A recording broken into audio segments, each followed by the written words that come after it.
الحمد لله رب العالمين، والصلاة والسلام على سيد الأنبياء والمرسلين وعلى آله وأصحابه وذرياته أجمعين. أما بعد، قال الله سبحانه وتعالى في القرآن العظيم: أعوذ بالله من الشيطان الرجيم، بسم الله الرحمن الرحيم.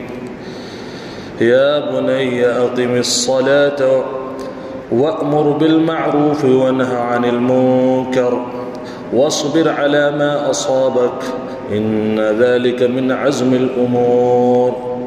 صدق الله العظيم. میرے محترم بزرگوں اور عزیز ساتھیوں،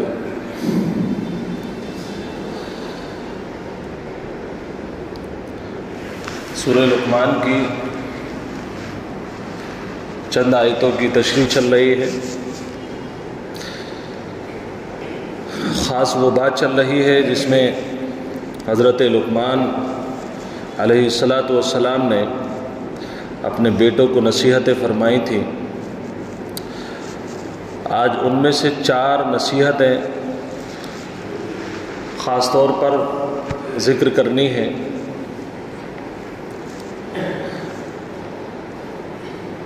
حضرت لقمان اپنے بیٹے سے نصیحت کرتے ہیں: یا بنی اقم الصلاۃ، بیٹے نماز پڑھا کرو، یعنی نماز ادا کیا کرو. اس کی تشریح میں نے پچھلے ہفتے کر دی تھی. وَأْمُرْ بِالْمَعْرُوفِ وَانْهَ عَنِ الْمُنْكَرِ. 5ویں نصیحت یہ ہے کہ تم لوگوں کو اچھے کاموں کا، اچھی باتوں کا، اچھے اخلاق کا حکم دیا کرو، بتایا کرو.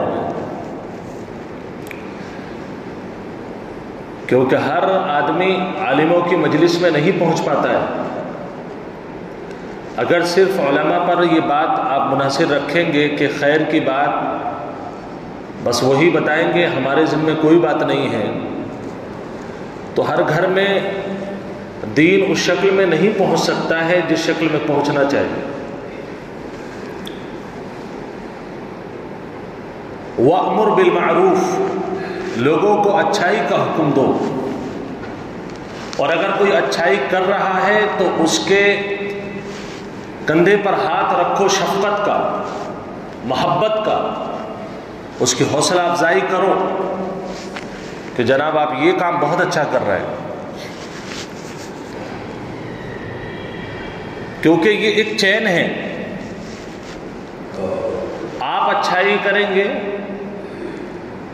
آپ کے بعد اچھائی کریں گے، جن کو آپ سمجھائیں گے وہ اچھائی کریں گے، پھر آپ ان کو کہیں گے آپ اچھائی کرو، وہ اچھائی کریں گے. ایک خوبصورت سا گلدستہ تیار ہو جائے گا، جس گلدستے میں ہر قوم، ہر برادری کا بہترین انسان آپ کے پاس ہوگا. آپ کے معاشرے میں نوجوان، اچھائی کرنے والے نوجوان بھی ہوں گے، اچھائی کرنے والے بوڑھے بھی ہوں گے، پھر اچھائی کرنے والے بچے بھی ہوں گے. اور جہاں اچھائی کا ماحول کریٹ آپ نے کر دیا، وہاں زندگی بڑے سکون سے کٹتی ہے.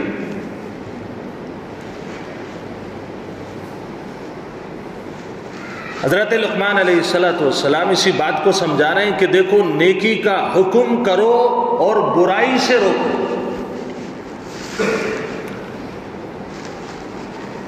برائی سے روکنا ہر بندے کی ذمہ داری ہے.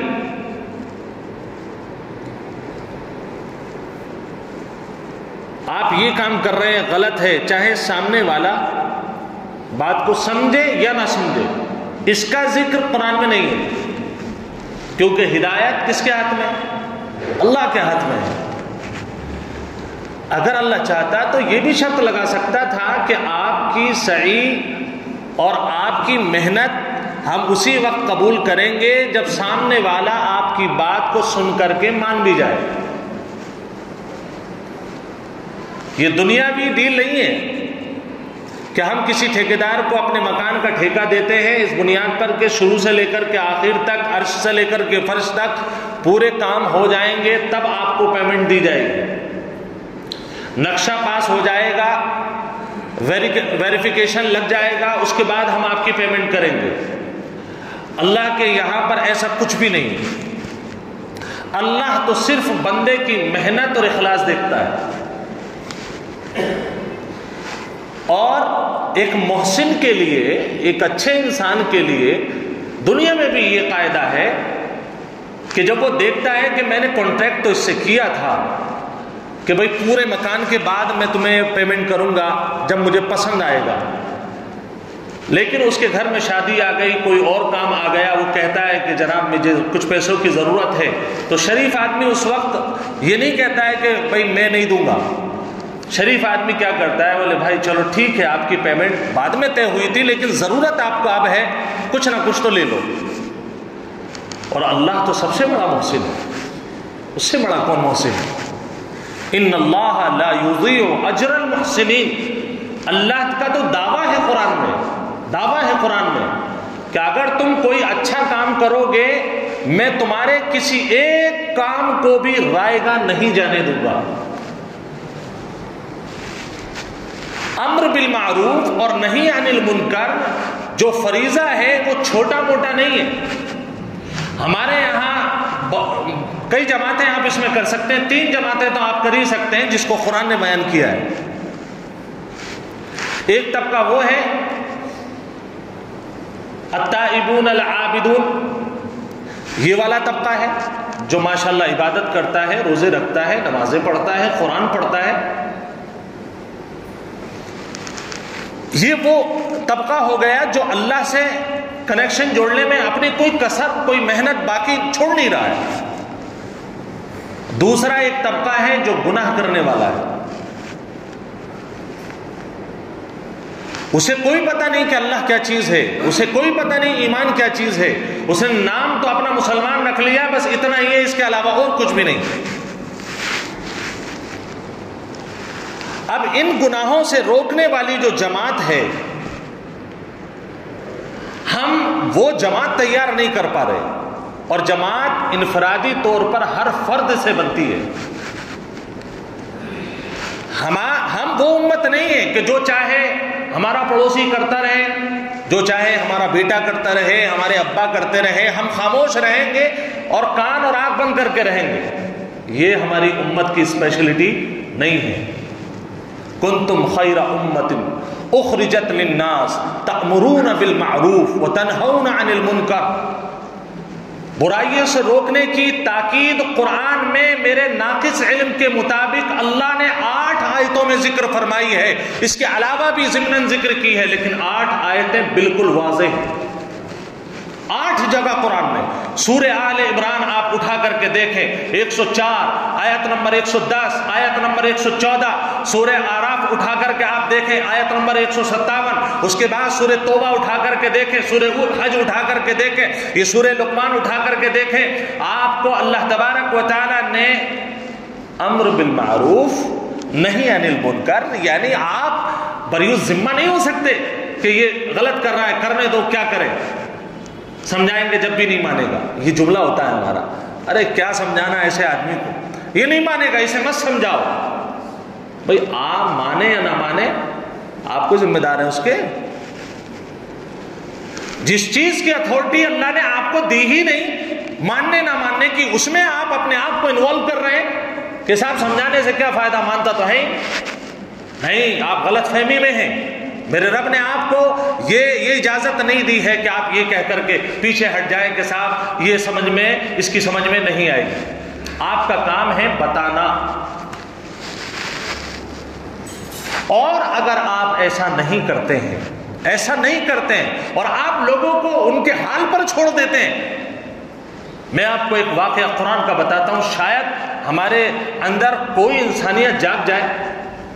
اچھا، معاشرے کے اندر غلط لوگوں کا نقصان صرف ان تک محدود نہیں رہتا ہے، ورنہ پولیس محکموں کی ضرورت نہیں پڑتی، سی آئی ڈی کی ضرورت نہیں پڑتی، اور محکموں کی ضرورت نہیں پڑتی۔ برا آدمی برائی کرنے کے بعد اپنا تو نقصان کرتا ہی ہے، پورے معاشرے کو گندا کر دیتا ہے۔ اگر آپ نہیں مانتے ہیں تو آپ دیکھیں، اللہ تبارک و تعالیٰ نے بنی اسرائیل کا ذکر قرآن میں بار بار کیا ہے۔ سورہ بنی اسرائیل بھی ہے، سورہ بقرہ اٹھا کر کے دیکھ لیجیے آپ، سورہ آل عمران اٹھا کر کے دیکھ لیجیے آپ۔ بنی اسرائیل کس کو کہتے ہیں؟ میں آسان لفظوں میں کہہ رہا ہوں، یہود و نصارہ کو بنی اسرائیل کہا جاتا ہے۔ جو بنی اسرائیل میں سے یہود قوم ہے، اس کا ذکر قرآن میں اللہ تعالیٰ نے بیان فرمایا کہ جہاں اس کے بہت سارے گناہ تھے، یہ انبیاء کو بھی قتل کر دیتے تھے، ہزاروں کی تعداد میں انہوں نے نبیوں کو قتل کیا ہے، صرف اس بنیاد پر کہ آپ ہمارے کیے ہوئے کام میں شریک کیوں نہیں ہوتے، یا جو ہم کرتے ہیں اسے غلطی کیوں بتاتے ہو آپ۔ یہ انداز تھا ان کا، قتل کر دیا ہزاروں کو قتل کر دیا۔ ان کی برائیوں میں سے ایک اہم اور بڑی برائی یہ تھی کہ وہ لوگ ایک دوسرے کو امر بالمعروف یعنی اچھائی کا حکم نہیں دیتے تھے اور برائی سے روکتے نہیں تھے۔ یہ میں اپنی بات نہیں بتا رہا ہوں، میں قرآن کا نچوڑ آپ کو بتا رہا ہوں۔ ایک واقعہ جو قرآن میں لکھا ہوا ہے بنی اسرائیل کا، وہ یہ تھا کہ جس وقت اللہ تبارک و تعالیٰ نے ان لوگوں کو ایک دن مقرر کر کے دیا تھا کہ یہ دن صرف میرے لیے ہے، جیسے ہمارا جمعے کا دن ہے، یہ تو اللہ کا احسان جائیے، قربان جائیے اس رب پر اور اس نبی آخر الزمان محمد الرسول اللہ صلی اللہ علیہ وسلم پر کہ جمعہ فرض بھی کیا، لیکن مسافر کو معاف کر دیا، بیمار کو معاف کر دیا، معذور کو معاف کر دیا، بچوں کو معاف کر دیا، عورتوں کو معاف کر دیا۔ کتنا رحیم ہے وہ نبی اور کتنا کریم ہے وہ اس کا رب کہ جس نے ہمارے اوپر جمعہ تو دیا لیکن جمعے کی فرضیت بھی ایسے کی کہ اگر تکلیف میں ہو، میرے نبی کا صدقہ تمہارے ساتھ ہے کہ میں تمہارے معذوروں کو بھی معاف کر دوں گا، بوڑھوں کو بھی معاف کر دوں گا۔ ان کو بھی ایک دن دیا تھا، یوم السبت، ہفتے کا دن، سنیچر کا دن۔ اس میں حکم یہ تھا کہ بھائی آپ کوئی ایسی ایکٹیویٹی نہیں کریں گے جس سے تمہارا رب ناراض ہو۔ خاص طور پر ان کا مشغلہ تھا مچھلی کا شکار کرنا تھا، مچھلی شکار کرتے تھے، پورا ہفتہ شکار کرتے، کسی کے پاس 5 آ رہی ہیں، کسی کے پاس 10 آ رہی ہیں، یہ کاروبار بھی تھا، ان کا اپنا مشغلہ بھی تھا، ان کی روزی روٹی بھی تھی اور ہر ہفتے چل رہی تھے۔ پھر اللہ نے ایک مرتبہ آزمائش بھیجی۔ دیکھیے کبھی اللہ دے کر بھی آزماتا ہے، اگر زیادہ کچھ آ جاوے تو زیادہ اپنے آپ کو اوپر محسوس مت کرنا، کیونکہ جس نے اوپر پہنچایا ہے وہ گڈھے میں بھی ڈال سکتا ہے۔ بنی اسرائیل پر اللہ نے بطور آزمائش جس دن شکار کو منع کیا، ہفتے کے دن اللہ نے سمندر کے اندر مچھلیوں کو حکم دیا کہ تم بغیر شکار کے ان کے کناروں پر آ کر کے لگ جاؤ۔ بڑی تعداد میں، لاکھوں کی تعداد میں مچھلیاں کنارے پر اور ان کے بستی کے کنارے پر۔ اب وہ دیکھ کر کے ان کی رال ٹپکنے لگے، بولے پورا ہفتہ ہم ڈور ڈالتے ہیں، شکار کرتے ہیں تو 2 4 5 10 آتی ہیں، بس اپنے کام لائق آتی ہیں، اور ان مچھلیوں کو بھی کیا سوجا ہے، یہ بھی اسی دن آ رہی ہیں جس دن ہم شکار نہیں کر رہے۔ لیکن وہ یہ نہیں سمجھ پا رہے تھے کہ کس کا کمال اور کس کی کارکردگی اور کس کا یہ عمل ہے اس کے پیچھے، اس ذات کو وہ نہیں سمجھ پا رہے تھے۔ اللہ نے آج بطور آزمائش ان مچھلیوں کو حکم دیا باقاعدہ، وہ آتے رہے۔ اب 1-2 ہفتے تو انہوں نے برداشت کر لیا کیونکہ نافرمان قوم تھی نا۔ اچھا، نافرمان کے لیے کوئی قاعدہ قانون نہیں ہوتا، 1000 قاعدے آپ بنا دیجیے، وہ سب کو توڑتا ہوا نکل جائے گا۔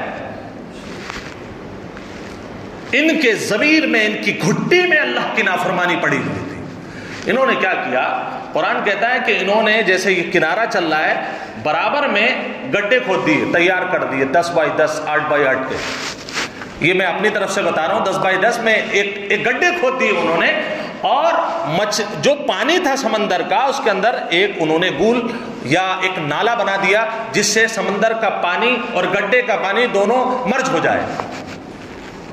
یہ جمعے کے دن عمل کرتے تھے کیونکہ آگے سنیچر آنے والا ہے، سنیچر میں تو ہاتھ ہی نہیں لگانا ہے شکار کے طور پر۔ اب جیسے ہی سنیچر آیا تو اللہ کے حکم کے مطابق مچھلیاں کنارے پر آ گئیں، اور جب مچھلیوں نے یہ بات دیکھی کہ پانی آگے تک ہے، وہ سب گڈھے میں، یعنی جتنے گڈھے میں آ سکتی تھی وہ سب مچھلیاں آ گئی۔ اب سنیچر کے دن آپ دیکھیے ہیلا اور ان کی تدبیر دیکھیے آپ، شیطانی ذہن، گڈھے میں آ گئے، سنیچر کے دن جاتے پھاوڑا اٹھاتے اور وہ گول بند کر دیتے، بولے تاکہ اتوار کے دن یہ باہر نہ جا سکے، اتوار میں شکار کرنا۔ اتوار میں جاتے اور نبی وقت سے کہتے کہ جناب دیکھو ہم نے آپ کی بات مان لی نہیں مان لی، ہم نے تو کانٹے کو اور ہم نے چھڑی کو ڈور کو ہاتھ تک نہیں لگایا ہے، آپ بتا دیجئے کسی نے اگر دیکھا ہو تو ہمیں۔ اب نبی اللہ سے دعا کر رہا ہے اللہ یہ شیطانی عمل ان کے کیسے ختم ہوں گے، لیکن وہ بنانے کی کیسے کوشش کر رہے ہیں، جس نے ان سب کو بنایا ہے اسے کون بنا سکتا ہے۔ یہ سرکشی تھی کہ جو کرتے رہے ایسا 2-4 ہفتے ان کا چلتا رہا، پھر ان میں 3 قوم ہو گئی، ایک تو شکار کرنے والے تھے، ایک اس سے منع کرنے والے تھے، بھائی ایسا نہ کرو، اصل تو مقصد مچھلیوں کو پکڑنا ہے، آپ نے ڈور ڈالی تب بھی مچھلی پکڑنا ہوگا، اور آپ نے گڈھے میں مچھلیوں کو لے لیا، یہ بھی تو تمہارا شکار ہے۔ کہنے لگے صوفی جی اپنا کام کرو، آپ ہمیں زیادہ سمجھانے کی کوشش مت کرو، ہم سب جانتے ہیں، ہم نے دنیا دیکھی ہے، بعض لوگوں کا قول ہوتا ہے آج بھی، ہمیں مت سمجھائیے آپ، ہم نے دنیا دیکھی ہے۔ آپ نے دنیا دیکھی ہے لیکن اللہ کا عذاب ابھی نہیں دیکھا ہے، اور اللہ کے عذاب کے لیے طوفان آنا ضروری نہیں ہے، وہ ناک میں مچھر بھی ڈال کر کے عذاب دے سکتا ہے۔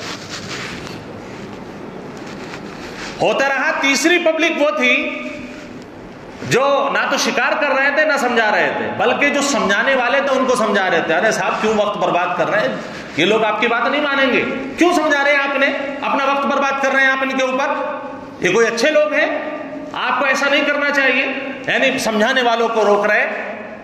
انہوں نے کہا، قرآن نے ذکر کیا، معذرۃ الی ربکم ولعلہم یتقون، سمجھانے والوں نے ان روکنے والوں سے کہا میرے بھائیوں ہم اس لیے انہیں سمجھا رہے ہیں تاکہ کل قیامت میں جب میرے رب کا مقابلہ یا سامنا ہم سے ہو تو ہم شرمندہ نہ ہو اور اپنے رب سے کہہ سکے اے اللہ جتنا تیرا حکم تھا سمجھانے کا ہم سمجھا کر کے آ گئے، ہدایت دینا تو رب تیرا کام تھا، ہم تو اپنی ڈیوٹی پوری کر رہے ہیں، کل کو اللہ ہمیں پکڑ نہ لے۔ اور یہ بھی امید رکھتے ہیں کہ سمجھانے سے ٹھیک ہے، اگر ممبر پر بیان کرنے سے 200 لوگ سننے والے ہیں، 200 کے 200 ہدایت یافتہ نہ ہو، بھلے سے نہ ہو، لیکن 1-2 لوگوں کی تو سمجھ میں آئے گی نا بات،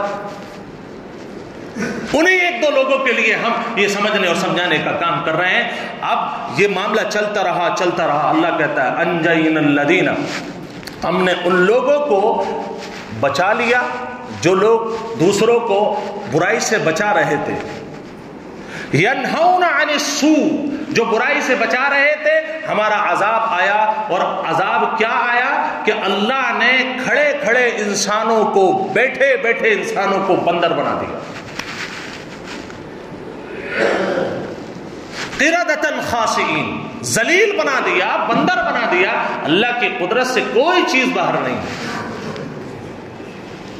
اللہ نے اس آیت میں یہ سمجھایا ہے ہمیں کہ آپ یہ حساب نہ لگائیں کتنے لوگ ہم سے مانے۔ شادیوں کے اندر ڈی جے کا چلنا، میں آپ کو بڑے افسوس کے ساتھ اپنی امت کی یہ کارکردگی سنا رہا ہوں، اور امید رکھتا ہوں کہ اللہ اس گناہ سے مجھے اور آپ کو اور امت کو محفوظ رکھے۔ مدرسے کے اندر، مدرسے میں جو بہت سارے لوگ جا چکے ہیں، جہاں میں پڑھاتا ہوں، برابر میں شادی ہال کھلا ہے، 1 سال ہو گیا، سب مسلمانوں کی شادیاں ہیں۔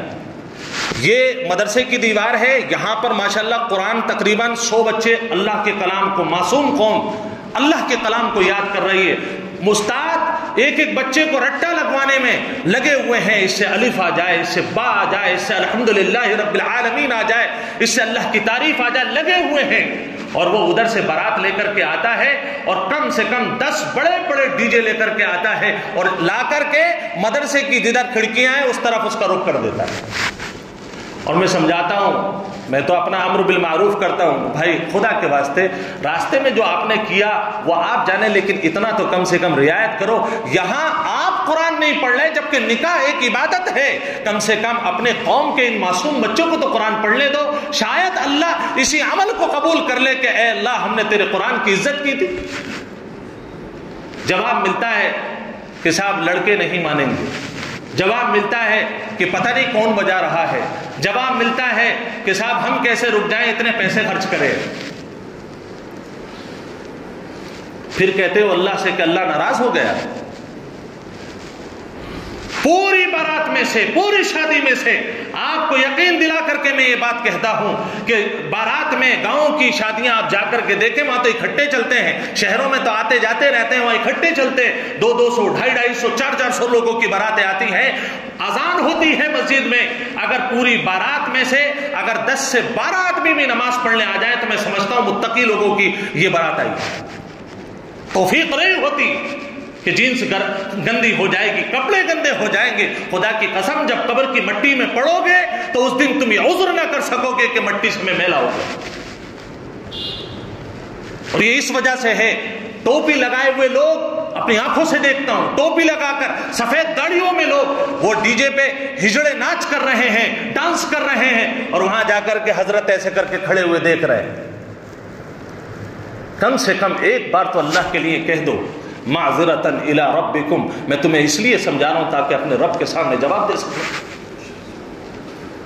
بجائے اس کے کہ آپ اس کو روک دے، آپ وہاں جا کر کے کھڑے ہو رہے ہیں، آپ اجازت دے رہے ہیں، آپ کہتے کہ میں اس بارات میں کھانا نہیں کھاؤں گا کہ جہاں پر اللہ اور اس کے رسول کو ناراض کیا جا رہا ہو، اور بالخصوص کہ جس جگہ مسجد ہو، نماز عصر کی ہو رہی، خدا کی قسم کھا کر کے کہتا ہوں عصر کی نماز ہوتی ہے، کبھی 2:30 بجے ظہر کی نماز ہے، مدرسے میں نماز ہو رہی ہے، لوگ دیکھ رہے ہیں، لیکن اس کے باوجود بھی ہماری قوم کو ڈی جے بند کرنے کی توفیق نہیں ہوتی۔ کتنے ایلیگیشن لگے ہیں مسجدوں سے، تم لوگوں نے، یعنی جو لوگ اس کے خوگر ہیں، مسجدوں سے آپ نے سارے کے سارے مائک اتروا دیے، سرائی اتروا دی، مدرسوں سے آپ نے پابندیاں لگوا دی، کتنا عذاب لاؤ گے آپ؟ اللہ کہہ رہا ہے وَأْمُرْ بِالْمَعْرُوفِ وَانْهَ عَنِ الْمُنْكَرِ۔ حضرت لقمان اپنے بیٹے کو کہہ رہے ہیں کہ دیکھو اگر نیکی کا حکم نہیں دو گے تو اللہ تبارک و تعالیٰ کے عذاب سے بچ نہ سکو گے، اور فرمایا وَاصْبِرْ عَلَى مَا أَصَابَكَ، یہ ان لوگوں کے لیے ہے جو طبقہ بیچارہ نکل کر کے وَلْتَكُمْ مِنْكُمْ أُمَّةً يَدْعُونَ إِلَى الْخَيْرِ، کہ دیکھو ساری قوم تو بہت بڑی ہے مسلمانوں کی، لیکن ان میں سے چنیدہ لوگ ایسے ہونے چاہیے جن کا مشغلہ یہ ہو کہ وہ قرآن سیکھے، حدیث سیکھے، لوگوں کو سمجھائیں۔ ایک قوم یہ بھی ہونی چاہیے، اس کی ذمہ داری آپ لو، اس کے کھانے کی ذمہ داری، اس کے خرچوں کی ذمہ داری قوم لے، اور یہ قوم کو اچھائی اور برائی اور حلال اور حرام بتائے گی، یہ ہونی چاہیے۔ حضرت لقمان اپنے بیٹے سے کہہ رہے ہیں کہ دیکھو یہ کام امر بالمعروف نہی عن المنکر اتنا آسان نہیں ہے کہ آپ جا کر کے شادی میں کہہ دو دولہے میاں سے بھائی ذرا بند کر لو، ہو سکتا ہے کہ گھما کر کے آپ کے تھپڑ بھی مار دے، ہو سکتا ہے کہ گالی بھی بک دے۔ ابھی شاید مجھے کسی نے وہ واٹس ایپ بھیجا تھا لاجپت نگر کا، فراست علی صاحب ہیں کوئی ماں، اللہ ان پر بھی رحم فرمائے، انہوں نے کام کیا کیا، جماعت کے ساتھی گشت میں گئے انہیں سمجھانے کے لیے، بھائی تم سے پیسے تھوڑی لے رہے ہیں، یہی تو کہہ رہے ہیں کہ اللہ کے دین کی خاطر نماز کے لیے وقت نکال لو۔ اچھا کندھے پر بھی ڈال کے نہیں لے کے جاتے ہیں کہ صاحب آ گئے تو اب لے کر ہی جائیں گے، ایسا تو کوئی میٹر نہیں ہے، سمجھا کے بیچارے چلے جاتے ہیں۔ نہیں جانا ہے الگ بات ہے، آپ کو ہدایت نہیں مل رہی الگ بات ہے، لیکن کم سے کم احترام تو کرو کہ کسی نے میری قبر کی فکر تو کی، اور بغیر پیسوں کے آپ کی قبر کی فکر کی۔ سننے میں آتا ہے کہ اس آدمی نے تھانے میں بھی شکایت کی، اور پہلی مرتبہ جب وہ نکل کر کے آیا اس نے جو گالیاں بکنا شروع کی ہیں، اور ان آنے والے بیچارے سادہ بندوں کو کیا کہا کہ یہ دہشت گرد ہیں، یہ کافر ہیں، یہ مشرک ہیں، یہ منکر دین ہیں، تمہاری ہمت کیسے ہوئی کہ تم میرے کارخانے میں آ جاؤ؟ اللہ کے بندو، اللہ نے تمہیں دین اس لیے دیا تھا، تمہیں نبی کی امت میں اس لیے پیدا کیا تھا۔ آج پوری دنیا میں کہ اسلام کے خلاف کم پروپیگنڈا ہو رہا ہے، اور تم لڑے بھی تو ایسی بات پر جس پر اللہ بھی ناراض ہو جائے، رسول اللہ بھی ناراض ہو جائے۔ چاہے وہ ہری پگڑی والا آپ کو بلانے آئے، چاہے وہ مسلک کے دیوبند کا آپ کو بلانے آئے، لیکن وہ بیچارہ آ کیوں رہا ہے آپ کے پاس؟ اللہ کے بندے نماز پڑھ لے، کیا اس نے غلط کر دیا؟ اللہ حضرت لقمان سے کہلوا رہا ہے، دیکھو یہ کام اتنا آسان نہیں ہے، لوگ آپ کو گالی بھی بک سکتے ہیں، لوگ آپ کو مار بھی سکتے ہیں، تھانے میں بھی رپورٹ کر سکتے ہیں، فراست علی جیسے کتنے اور فراست ہو سکتے ہیں۔ وَاصْبِرْ عَلَى مَا أَصَابَكَ، لیکن صبر کرنا، إِنَّ ذَلِكَ مِنْ عَزْمِ الْأُمُورِ، اس لیے کہ تبلیغ کا کام، لوگوں کو اچھائی بتانا اور برائی سے روکنے کا کام بہت چھوٹا نہیں ہے، بلکہ یہ اہم کاموں میں سے ہے، اور صبر کرنا کوئی معمولی بات نہیں، بہت اہم کاموں میں سے ہے۔ یہ تین چیزیں ہو گئیں۔ آگے ایک حکم اور اپنے بیٹے کو نصیحت اور کی، یہاں سے امر بالمعروف اور نہی عن المنکر کی بات پوری ہوتی ہے۔ حضرت لقمان اپنے بیٹے سے نصیحت کرتے ہیں کہ دیکھو جب لوگوں سے آپ ملاقات کرو، وَلَا تُسَعِّرْ خَدَّكَ لِلنَّاسِ، کہیں تکبر میں گردن، سعارہ کہتے ہیں اونٹ کے گلے میں کوئی ایسا پھوڑا ہو جاتا ہے، بیماری ہو جاتی ہے، اس کی گردن ہمیشہ ایسے رہتی ہے۔ اچھا کچھ لوگ ایسے مزاج کے ہوتے ہیں، ان سے کوئی بھی بولے وہ ہر ایک میں کمیاں ہی نکالتے رہتے ہیں، بولے بھائی اس سے بات نہیں کروں گا، اس کے اندر یہ کمی ہے، اس کے اندر یہ کمی ہے، اس کے اندر یہ، ہر وقت منہ پھولا رہتا ہے۔ اللہ فرماتا ہے اتنے بڑے مت بننا، زیادہ پھولو گے تو پھٹ جاؤ گے۔ وَلَا تُسَعِّرْ خَدَّكَ لِلنَّاسِ، لوگوں سے کبھی ٹیڑھے منہ سے بات مت کرنا۔ میرے نبی کی تو سنت بھی یہ ہے کہ اگر آپ کے سامنے آپ کے چچا کے قاتل وحشی بھی سامنے آ جاتے ہیں، جبکہ ایمان لانے سے پہلے آپ نے ان سے کہا تھا کہ تو میرے سامنے کبھی مت آنا، میرے نبی نے تو ان کو بھی معاف کر دیا۔ فرمایا کہ لوگوں سے ٹیڑھے منہ سے بات مت کرنا، اپنی عادت بنا لو، تھوڑی نرمی لے کر کے آؤ۔ اس کے آگے ایک اور فرمایا وَلَا تَمْشِ فِي الْأَرْضِ مَرَحًا، زمین پر اکڑ کر کے مت چلنا۔ دیکھیے چلنا ایک تو وہ ہوتا ہے جو فوجی لوگ چلتے ہیں، وہ میں ابھی آگے آ رہی ہے آیت، اس کے بارے میں بتاتا ہوں۔ ایک ہے اکڑ کر کے چلنا، میں ہوں تو کچھ نہیں ہے، یہ میں والا جو سسٹم ہے ہمارے دین میں تو کہیں سے کہیں تک قبول نہیں ہے، کہیں سے کہیں تک۔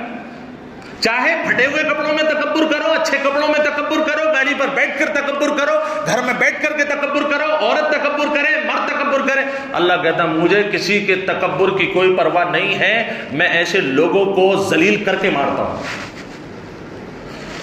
حضرت لقمان فرماتے ہیں بیٹے کبھی تکبر مت کرنا، اور سینہ چوڑا کر کے اور تکبر والے انداز میں کبھی اللہ کی زمین پر مت چلنا۔ سیکنڈ لاسٹ نصیحت وَاقْصِدْ فِي مَشْيِ، کہ دیکھو اپنی چال میں، اپنے انداز میں میانہ روی اختیار کرنا، یعنی بہت تیز بھی نہ چلنا اور بہت آہستہ بھی نہ چلنا۔ بہت تیز کا مطلب یہ ہے، ایک حدیث میں اللہ کے نبی صلی اللہ علیہ وسلم نے فرمایا کہ جب مسلمان مومن بہت تیز تیز بھاگتا رہتا ہے، دوڑتا رہتا ہے، بھاگتا رہتا ہے، فرمایا کہ تیز دوڑنے سے ایک مسلمان کی رونق اس کے اوپر سے ختم ہو جاتی ہے۔ تیز دوڑنا، ہر وقت تیز دوڑنا، تو یہ کبھی کبھی تو ہوتا ہے کوئی مجبوری ہے، بھاگنا ضروری ہے، ٹرین چل رہی ہے، لیکن ہر وقت دیکھیں تو بس پھرتیلے انداز میں بھاگتے ہی چلے جاتے۔ اچھا یہ بھی نہیں ہونا چاہیے کہ مردہ انداز میں بیٹھے ہوئے ہیں، چل رہے ہیں ایسے کر کے، وہ ہمارے یہاں تصوف کا ایک یہ بھی معیار مانا جاتا ہے، حالانکہ تصوف کا یہ معیار نہیں۔ گردن جھکا کر کے چلنا، ایسے لگ رہا ہے جیسے کہ دنیا کی سب سے بڑی بیماری انہی کو ہے۔ نگاہ نیچے کرنا شریعت کا حکم ہے، لیکن بزدلوں کی طرح چلنا، بیماروں کی طرح چلنا، عورتوں کی طرح چلنا ہمارا دین نہیں سکھاتا۔ میں آپ کو ایک مثال دیتا ہوں۔ حضرت عائشہ رضی اللہ تعالیٰ عنہ ایک مرتبہ ایک قاری صاحب کو دیکھا، انہیں دیکھا کہ وہ بڑے ناز و انداز سے چل رہے ہیں۔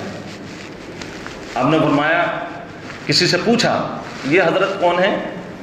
یہ ایک قاری صاحب ہے۔ قاری صاحب، قاری کا مطلب ماشاءاللہ اہل علم میں سے۔ آپ نے فرمایا کتنے بڑے قاری ہیں بھائی، یہ کتنے بڑے قاری صاحب ہیں؟ حضرت عمر سے بڑے قاری صاحب ہیں۔ فرمایا کہ حضرت عمر رضی اللہ تعالیٰ عنہ ان سے بڑے قاری تھے، لیکن جب وہ چلتے تھے تو قوت کے ساتھ چلتے تھے، جب بات کرتے تھے تو قوت کے ساتھ بات کرتے تھے۔ اور آگے ایک جملہ آپ کو ہنسی بھی آئے گی، حضرت عائشہ فرماتی ہے کہ جب کسی کو مارتے تھے تو قوت سے مارتے تھے، جب ان کا ڈنڈا اٹھ گیا تو چھوڑتے کسی کو نہیں تھے. یعنی اچھا پہلے تو ڈنڈا ایسے نہیں اٹھتا ہے. فرمایا یہ کون سے قاری صاحب ہیں؟ سیدنا حضرت عمر فاروق رضی اللہ تعالیٰ عنہ سے آگے بڑھ گئے. بلکہ حضرت عمر فاروق رضی اللہ تعالیٰ عنہ نے ایک آدمی کو ایسے ہی دیکھا, وہ ایسے ہلکے ہلکے چل رہے ہیں. آپ نے فرمایا ظالم, ہمارے دین کو تو مٹانے میں لگا ہوا ہے. بہت بڑا جملہ ہے. میرے نبی محمد رسول اللہ صلی اللہ علیہ وسلم کی چال آپ شمائل ترمذی میں پڑھ کر کے دیکھیں. میرے ایک استاد ہے, میں بار بار نام لیتا ہوں, مولانا عبد الخالق مدراسی, نائب محتمیم دارالعلوم دیوبند. ہم دیکھتے تھے حضرت کو کہ فجر کی اذان صبح صادق سے پہلے, تہجد میں وہ لوگ اٹھ جاتے ہیں, الحمدللہ اللہ والے لوگ ہیں ماشاءاللہ. کبھی کبھی ہمیں بھی توفیق ملتی کہ چلو دارالعلوم کے صحن میں ٹہل لیں. دیکھتے تو ان کے پاس ایک بیٹری رہتی ہے, حالانکہ سب میں لائٹ ہے, لیکن وہ لائٹ جلاتے نہیں تھے پوری بلڈنگ کی. پتہ نہیں کون بچہ کس حال میں ہو. ہماری بلڈنگ میں ان کا رات کو اٹھانے کا ایک اپنا اسٹائل تھا. اتنی لمبی بیٹری, ٹارچ مارتے اور چلتے ایسے تھے, کھٹ کھٹ کھٹ کھٹ, سینہ بالکل چوڑا اس طریقے سے, اور نگاہ بالکل نیچی, اور چلنا ہے فوجی والے انداز میں. اور شمائل ترمذی کا کچھ حصہ پڑھایا کرتے تھے حضرت, اور کہتے تھے میرے نبی کی چال اس طریقے سے تھی کہ اگر کوئی پیار کرنے والا دیکھے تو محبت میں اضافہ ہو جائے, اور اگر دشمن دیکھے تو اس کے دل پر نبی کا رعب پڑ جائے. یہ چال تھی میرے نبی محمد رسول اللہ صلی اللہ علیہ وسلم کی. چال بھی میرے نبی نے چل کر کے دکھلائی ہے. اسی کو قرآن کہہ رہا ہے وقصد فی مشیکا, نہ تو تکبرانہ انداز میں چلو, نہ ہی مریل انداز میں چلو. اور آخر میں اللہ تبارک و تعالیٰ نے حضرت لقمان کی جو آیت اور جو نصیحت ذکر کی ہے وہ یہ ہے کہ دیکھو وغضض من صوتک, اپنی آواز کو ذرا تھوڑا سا نیچے کر کے چلو. مطلب یہ ہے کہ الٹ سلٹ مت بکو. جہاں جو آ رہا ہے منہ میں بکتے چلے جا رہے ہو, جہاں جو آ رہا ہے بکتے چلے جا رہے ہو. آدمی دو ہیں, آپ ایسے چیخ کر کے دیکھیے, آواز کا اور لہجے کا بڑا اثر پڑتا ہے. آواز کا اور لہجے کا اثر پڑتا ہے. اس کا مقصد یہ نہیں ہے کہ آپ زور سے نہیں بول سکتے. میں نے آپ کو حضرت عمر رضی اللہ تعالیٰ عنہ کی بات بتائی, قوت سے بات کرتے, لیکن مقصد یہ ہے کہ آپ سلیقے کی بات کرو, تمیز کی بات کرو, اور اس انداز پر بات کرو کہ ایک ایک آدمی کی بات سمجھ میں آ جانا چاہیے. اور فرمایا بیجا چیخنے والا ان انکر الاصوات لصوت الحمیر, جو لوگ بے وجہ ایسی سڑکوں پر چیختے رہتے ہیں بے وجہ, نہ کوئی چیخنے کی ضرورت, نہ کوئی ان کے سامنے مجمع, بس ان کا کام چیخنا ہے, الٹ سلٹ بکنا ہے یہاں وہاں. فرمایا کہ یہ گدھے ہیں سب کے سب, کیونکہ گدھا جب بولتا ہے آواز اس کی بھی نکلتی ہے لیکن کسی کی کو سمجھ میں نہیں آتا. اور اگر آپ بھی بول رہے ہیں اور کسی کو سمجھ میں نہیں آ رہا, اس کا مطلب آپ سمجھ لو آپ کیا ہو, وہی ہو.